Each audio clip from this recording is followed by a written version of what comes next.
Have a nice one. I love you.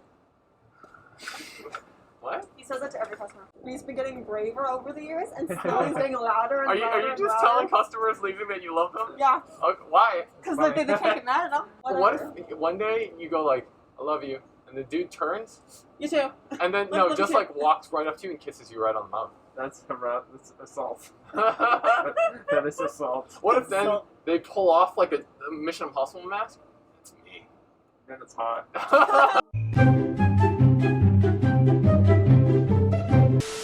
So how's it going, guy? Not bad, man. Yeah. And I've been playing a lot of Terraria. Terraria? That's kind of like Minecraft, right? The 2D like Minecraft? 2D Minecraft, yeah. Yeah. I've been playing, I played it before, but I've been playing like modded. It's like Minecraft, but 2D and more combat oriented than building. Oh, it's more combat oriented. Yeah. Okay. Yeah, way more. I always thought Terraria was kind of like the I guess the gentler one, like the one where it's like it's just the mining part. No, dude. Oh, really? No. So it's way more combat oriented than Minecraft. Minecraft is just like you have a mob show up every now and then and kind of annoy you, and you have to get rid of it. I thought Minecraft has like bosses now. It does. It has like I think Ender Dragon, and then I think that's the only boss. Yeah, I don't remember if there's another one. Yeah, so there's the end. So there's like extra zones, right? The first zone is like the Nether. But I don't think there's a boss. It's just like a more difficult zone, and there's other stuff to get from it. And then the end. It's literally called the end. And there's like an Ender Dragon. Even that fight is like barely an actual boss fight, because the current like strategy to killing it is you cheese it by essentially, this is the weirdest thing. You place a bed down, and then because you're not allowed to sleep on beds in that area, the bed blows up, so you just position yourself that you don't get hit by the explosion, but the dragon does.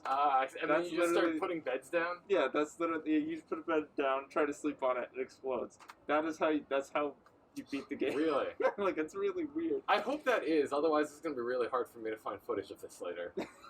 Did you watch E3? No, actually. I don't know, it's been a while since I've been interested in E3. You know what, you're absolutely right, and it's like maybe I'm getting old, because I'm going to be 30 in a few more years. I don't really care about E3 anymore, and I don't know why, but a part of me does feel like the quality of mainstream gaming has really gone down. Like, I don't play Battlefield, great, I gotta pay a bajillion dollars to actually unlock a game that won't work until 6 months after it's released. Or I could play any of the million, free-to-play games with their loot boxes and their skins. Yeah. But I can't remember the last time I was excited for like a AAA release, like maybe God of War, like a while back, or maybe like GTA 5. But like, and GTA 5 now we're just gonna get GTA 5 17 more times until like the remakes get like maybe Skyrim. I'm okay with remaking when it's like a 20 to 30-year-old game, and it's like this is a classic game, and we're just like the Final Fantasy one was great. It's fine. I would love one for Chrono Trigger, that'd be sick. But, yeah, man, if the game came out like 10 years ago, just leave it. You could just play it. If someone really wants to, they can emulate, like... I mean, and don't get me wrong, it's like, sure, you could do a re-release, but it's like, that's their big announcement at E3. Yeah, it's like, we're re-releasing the same game, but now on a new... I don't know. It's not newsworthy. There were a couple of good ones though. I saw I think it's Bethesda making it, but it's called Deathloop. Death what? Deathloop. Okay. So it's like Groundhog Day. You play an assassin that's been sent onto like the remote island base of like this evil cabal, and your mission is to assassinate all of them. Except that at the same time, there's another like Deathloop hunter hunting you.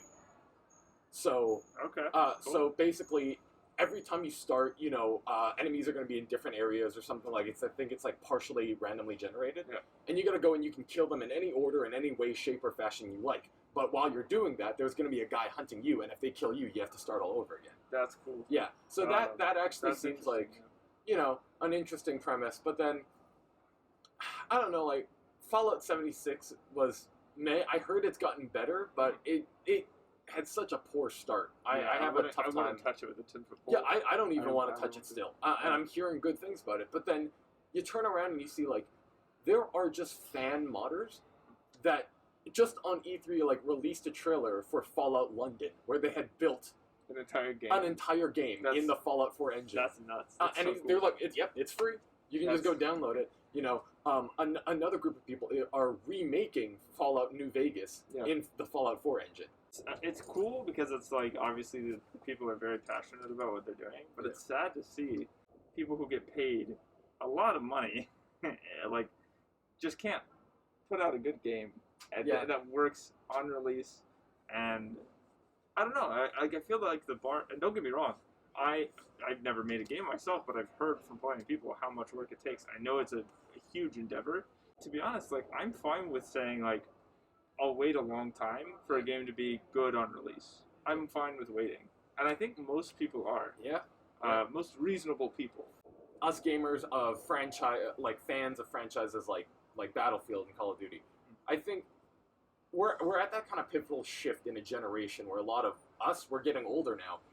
And I think just the corporatism of those AAA titles is leaking through, where it's like, you know, you're not getting all that much more unless, you know, it's an amazing studio. Not to say that there aren't like great AAA studios. From Software, you know, Dark Souls.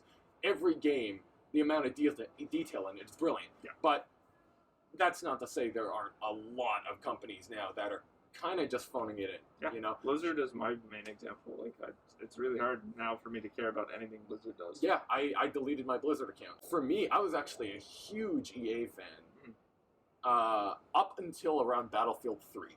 And that's when all the like microtransactions and stuff came out. I think it's really smart, for example, that the new Halo game, Halo Infinite, I think, they announced that the multiplayer is going to be free. You can just download the online multiplayer to play. Because everybody knows people buy Call of Duty to play multiplayer. They don't care about the single player. I think one of the Call of Duty games didn't even have a single player campaign. And I think making it the multiplayer free to play, and then it's like, okay, if you want to get the single player, if you want to play the story, $30. Yeah. You know, instead of $100. That's $100 That's a actually what game. Fortnite did. Yeah, like they had a paid version. I don't think anyone even remembers. No, I never touched it. I don't know even know what's in it. Is there a story to it? I don't even know because no one shared. Fortnite, Apex Legends, all those battle royale games, all those first-person shooter games, it's all skins now. Yeah. It's all skins now, and I just this year I found myself playing a lot more, I guess, indie games than I have been any of the major games. I think the only major title release I played was Cyberpunk. And to be honest, I think it's because I haven't seen a really good single-player campaign in a long time. I remember, like, Last of Us, and even the Uncharted games had a really good narrative. It's obvious that, like, those games are never going to be as profitable. Right. So just by the rule of numbers alone, like, the odds that a company goes out of their way to make games like that is low. They have profit incentives, everything. Yeah, they are so corporatized now that it's just not worth it. I just finished my whole hype on Kengan Ashura. It's like Baki, if they're like, no, they have superpowers. Like, they're so good at martial arts, they have superpowers. The variety of characters, I will say, are a bit better than Baki. Baki is predominantly Japanese. What I love is that they have, all the characters are from around the world. So you get like a diverse representation of different martial arts and different like different peoples and cultures. I follow the Baki subreddit. And in the Baki subreddit, the mortal enemy of Baki fans are Kengan fans. And so after a while, I got bored and I'm like, you know what? I'm going to see how the other side lives. So I went over and I read all of Kengan, and I gotta admit, it's kind of awesome. There's a guy called the Falcon, or Mr. Falcon, if you... Captain, yeah, Captain, even. So the whole time he's kind of like wearing a suit and shades, and he's just like... Oh, and you're like, okay, that's weird. And then when he gets in a fight, there's like smoke, and then he comes out in like a ninja outfit, except that then they're like, this is the real world, there's no such thing as ninjas. He's like, no, until me. I was a magician, a good one. And then one day, I went into a movie theater, and I saw some kind of ninja movie. It was a Naruto movie. It was like an animated Naruto movie. Yeah, he's like, I saw the truth of martial arts. And so he's just using a sleight of hand technique. He's dedicated the past 12 years to inventing and creating his own ninjutsu techniques to make ninjas real. Okay, but that's really cool. So, like, he's just like, Lord Terraria, Master Kakashi, I am their true heir.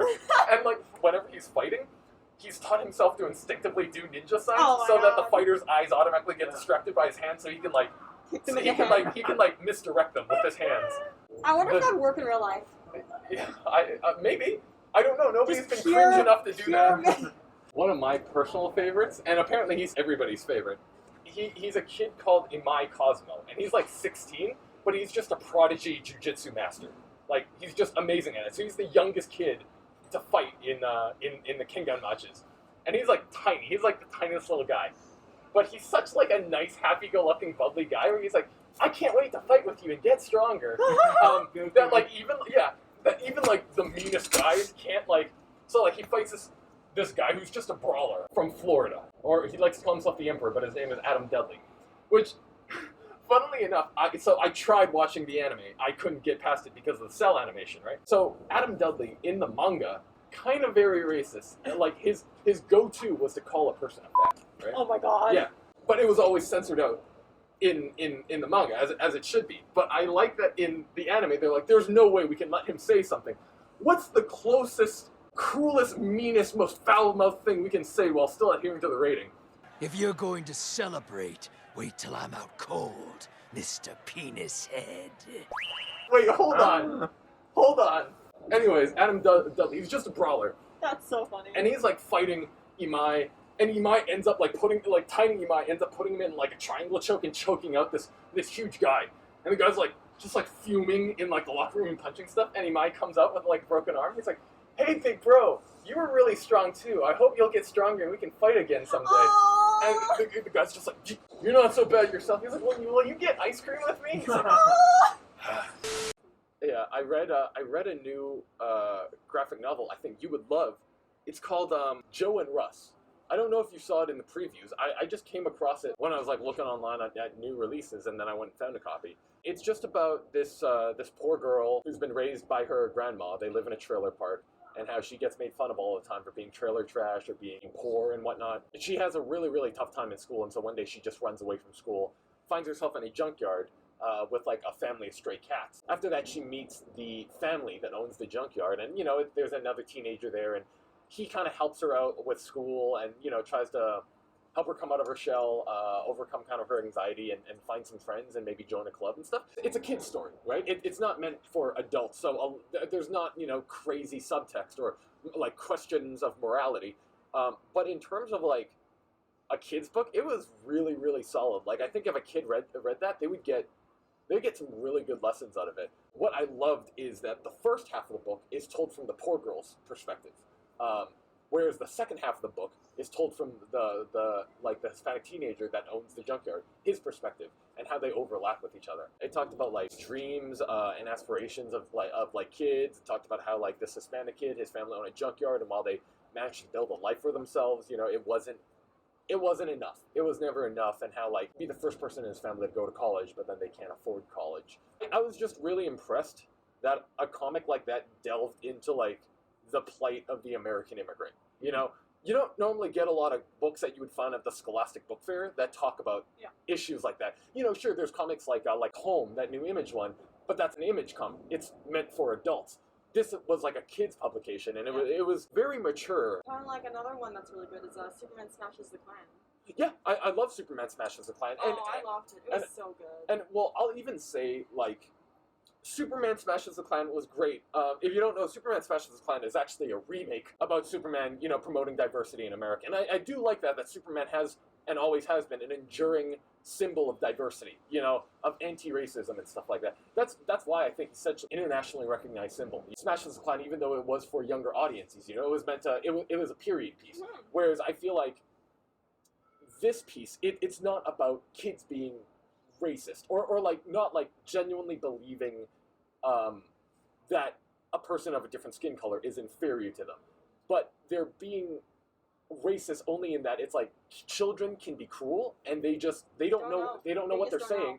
They just know that saying it will hurt somebody's feelings, and that's why they're saying it. And that small bit of writing I thought was really powerful, because very few books really capture that. I think the author of Joeruss did a really good job of capturing kind of youth, both the good and bad aspects of it. When I finished it, at home, I logged onto our order account. I was like, I'm going to order the store some of these. Out of print. Aww. I've just been reading Dryad. So it's by the writer who wrote Rat Queens. This family in the woods, totally like isolated village. Very, very normal life. It's like no magic or anything at first. And then there's this big door or something that the kids have been forbidden to touch. told to stay away from it. Obviously, they're kids, don't listen. Right. And then, so as they're like exploring it, these high tech like army dudes with laser guns and everything like bust down, and just takes you completely out of the fantasy setting immediately. You just follow this family as they're like getting brought back to this really high tech advanced city. Very, very obvious references to like indigenous people having their land stolen.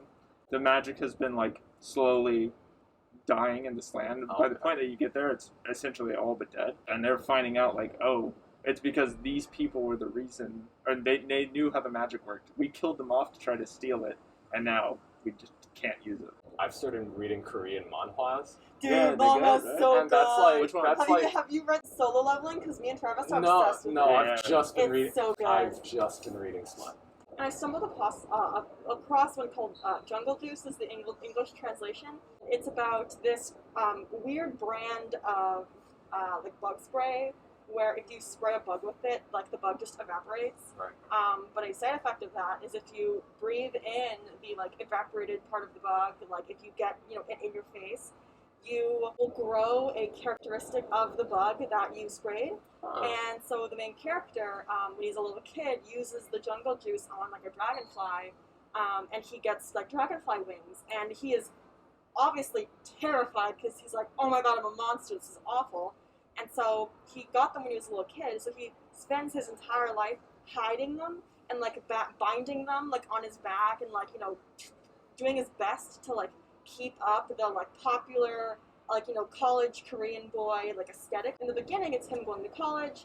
His facade has been very good. He's handsome, smart, has a lot of friends, but he still has these wings that no one knows about. There are a lot of other people like him who like grew bug-like characteristics, and through circumstances, this guy who became a praying mantis like smells him and like goes after him because So does he have like mantis claws? Yeah. Nice. So he has mantis claws, but there are other characters who have just a fly head, just straight up a fly head, and it's tragic. And there is a organization of these bug people who just keep everything a secret. The moment something is on the internet, they do everything in their power to scrub the internet. They go and they find that person and they bring them to a college. It's Hogwarts. It's essentially Hogwarts. It's bug Hogwarts. So I gotta say, top down, I think that might be my it's new, so nice. It's really nice. Especially on a site where it's like have all the pages. So you can just scroll down Yeah, and see everything. it's not cut out for